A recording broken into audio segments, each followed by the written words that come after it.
অবরুদ্ধ গাজায় অব্যাহত রয়েছে দখলদার বাহিনীর আগ্রাসন। অসহায় ফিলিস্তিনিদের প্রতিনিয়ত সমঝোতা করতে হচ্ছে নিজেদের ভাগ্যের সঙ্গে। উপত্যকার এ প্রান্ত থেকে ও প্রান্তে নিরন্তর ছুটে চলায় দিশেহারা এসব মানুষ। কোথায় গেলে মিলবে একটু নিরাপদ আশ্রয়, তাই যেন অজানা। পোলিও টিকাদান কর্মসূচির জন্য গাজায় সাময়িক যুদ্ধবিরতিতে রাজি হলেও হামলা অব্যাহত রেখেছে ইসরায়েল। উপত্যকাটির উত্তর ও দক্ষিণাঞ্চলে চালানো ব্যাপক অভিযানে বেশ কয়েকজন ফিলিস্তিনি প্রাণ হারিয়েছেন, আহত হয়েছেন অনেকে। ২২ দিন পর খান ইউনিসের পূর্বাঞ্চল থেকে সেনা প্রত্যাহার করে নিয়েছে ইসরায়েলি বাহিনী। রেখে গেছে কেবল ধ্বংসস্তূপ। কংক্রিটের জঞ্জাল থেকে এখনও উদ্ধার করা হচ্ছে মরদেহ।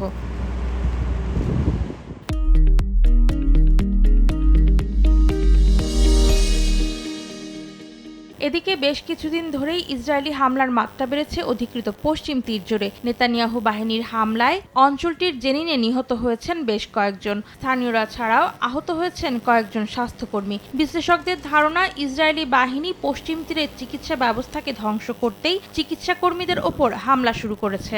এমনকি রেড ক্রিসেন্টের সদস্যদেরও কাজ করতে বাধা দেওয়া হচ্ছে। আটকে দেওয়া হচ্ছে অ্যাম্বুলেন্স, ওষুধসহ জরুরি সেবা। এতে জেনিনের বাসিন্দারা চিকিৎসা সেবার পাশাপাশি প্রয়োজনীয় খাবার ও পানির সংকটে ভুগছে। বন্ধ করে দেওয়া হয়েছে অঞ্চলটির ইন্টারনেট পরিষেবা। জেনিন শহর ও শরণার্থী শিবিরে জারি করা হয়েছে অঘোষিত কারফিউ।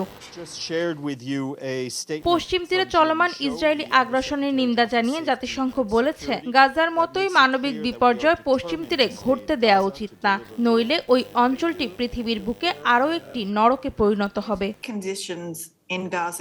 অন্তরা সেন, সময় সংবাদ।